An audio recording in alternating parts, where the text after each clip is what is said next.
Thing from the basement of La Penta, it's WICR. The Monday after Thanksgiving, I think, is a time where everyone's kind of trying to get back into their groove, go back to work, go back to school, and sadly at Ohio State University this Monday after Thanksgiving, it was a much different turn of events where it just turned into a horrific accident. Thank God nobody was killed, but it does seem like more than 10 people were injured in a senseless attack. And Jero Archino back here with This Is Why We Stand, everyone. And I think you can kind of look at that incident, and I think obviously the way that it played out, there was a major problem that happened there, but thankfully campus security was there right away, took down the individual. No one has died, again, which is the best news you could hope for, and everyone seems to be recovering nicely. But you look up and down at all the news and all the information. I mean, it seemed like this kind of happened early in the day, so it was all over the news, and we kind of were able to monitor it very closely. But I think one of the stories that I missed yesterday, and I didn't see until this morning, was one where a student at Ohio State, Molly Clarke, kind of discussed her situation during the day, and obviously the whole campus was on lockdown. Classes were canceled the rest of the day. It was a very serious situation, as any instance like this would be, but to me, it was one of those things where when you listen to what Molly Clarke had to say, it kind of reiterates what I'm all about and what I always try to be an advocate for, and that is for our military service members, anyone who's either going through an ROTC program and has a path to the military, or anyone who's currently in the military or has served in any capacity. I think I always hold those people in a much higher degree than just the normal person, just because these are the people of our world who understand what sacrifice means more than anyone else, who are willing to give and just have a semblance of strength that is not found in the common person. And I think once again, in a horrific situation, we see the best of us ready to answer the call, ready to do whatever is needed. And I think when you look at her, and Clarke obviously was on I think it was, I believe, a Fox News line. They were talking to her, asking her about what the situation was, how she was holding up, and she was in a classroom at the time when she was on the phone call, and she basically said, when they asked her about how she was feeling, she said, "We have quite a few military men in our class who are actually all standing by the doors, keeping us safe." And I think right there, that kind of says it all. And obviously, she's probably referring to ROTC cadets at Ohio State University. And for people who don't really know what the ROTC program is, basically, when you are a college student, there are universities across the country that work with the U.S. Army, basically, and they'll have a ROTC program, which is basically a pathway to become an officer. It's basically a 4-year program where all 4 years you go through ROTC training, so by the end of it, you have a path to become an officer in the United States military. I have a younger brother who's at the in ROTC program at the University of Albany, so when I heard this, it filled me with pride because I know the kind of people who are in these programs. I know, and I just think of my brother, and I know he would have been one of those people standing by the doorway waiting for whatever could happen, and it's not in normal human nature to put ourselves in harm's way. It just isn't. We are always thinking about protecting our interests, protecting our family members, but I think it's so out of human nature to willingly put ourselves in danger when you know the risk. And look, you can't sugarcoat it. We live in a dangerous world today. Whenever it seems like something like this is happening, you know that it's usually a larger part of something. I mean, you look at both attacks that happened in France not too long ago, the Orlando nightclub that was attacked. These attacks, whenever they come out, you always have to be worried about them being multi-layered, not just being one person, one lone wolf, being multi-layered, complex, complicated, but this fortunately was not, and it was just one person recklessly acting, and he was put down very quickly.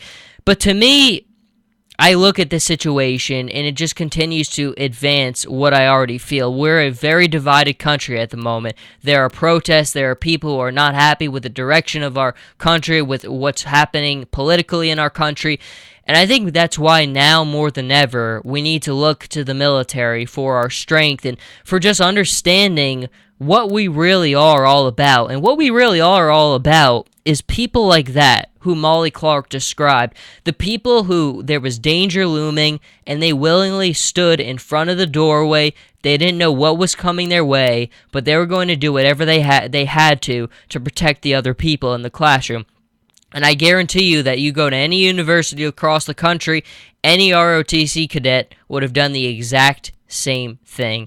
And it just really, it does have to fill you with pride. And it's one of the reasons why it makes me so upset when people show such great disrespect to the American flag, because I always contend and I always tell people, your issue is not with the flag. Your issue is with Washington. Your issue is with politicians. Your issue is not with that flag. That flag represents the very best of us. It represents the people who have fought for this country, who have sacrificed for this country, and the people who in the future are going to bear the burdens for us and sacrifice and fight for our country.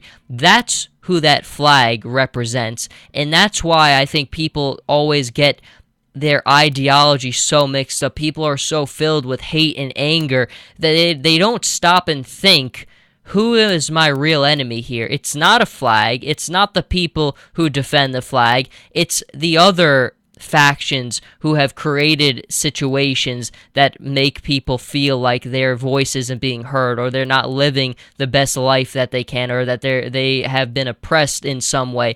It's not the flag, and it's certainly not the people who have given everyone the very basic freedoms to protest what they believe in. I think more than anything now, this is just another one of those concrete examples, and it kind of, the timing of it is very interesting, because President-elect Donald Trump, I mean, it doesn't matter if you love him or you hate him, you have to respect our commander-in-chief. It's just your duty as an American to respect who your leader is. And I think more than anything, he put a kind of an interesting tweet that has a lot of people buzzing. And obviously, he's not a stranger to putting out his message over social media, but basically what he said, and what has now become a big discussion point, is burning the American flag.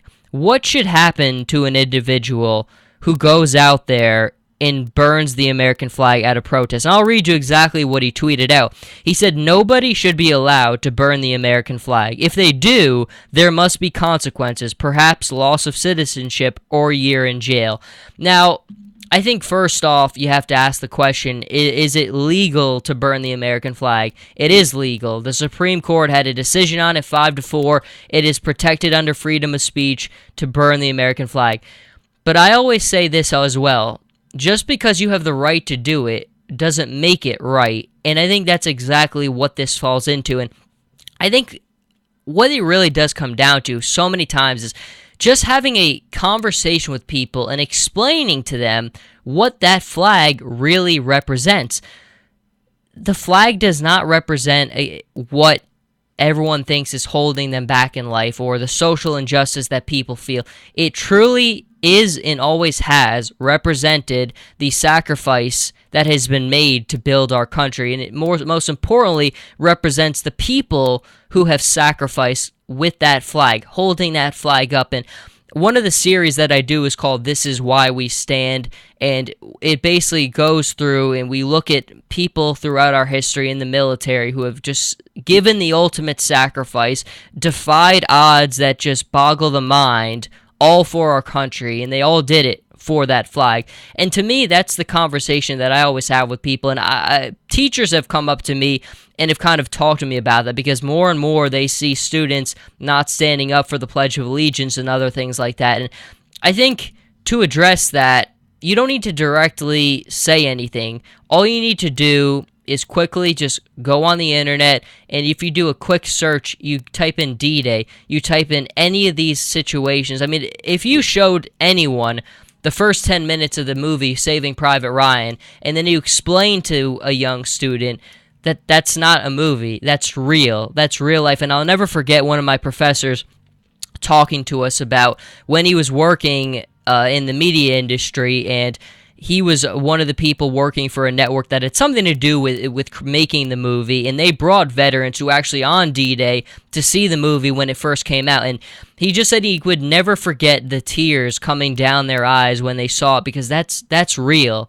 That's what really happened there. And I think once that confusion is kind of cleared up and people understand why they stand and what that flag really represents, you won't have people kneeling anymore. You won't have people not willing to stand for that flag anymore. It's just a instance of people just not truly understanding and not really being aware of what that flag represents. But there are more than one examples on a daily basis understanding why we need to stand for the flag. And I think this one at Ohio State, Molly Clarke's story about the ROTC cadets standing at the doorway, ready for whatever trouble came their way to defend everyone else, that is one of those many daily examples that we see. But thank you for listening, everyone. Joe Archino here. You can follow me on Twitter at Joe Archino and on Instagram, Jersey_Joe_Archino. Be happy to discuss anything there, and thank you for listening.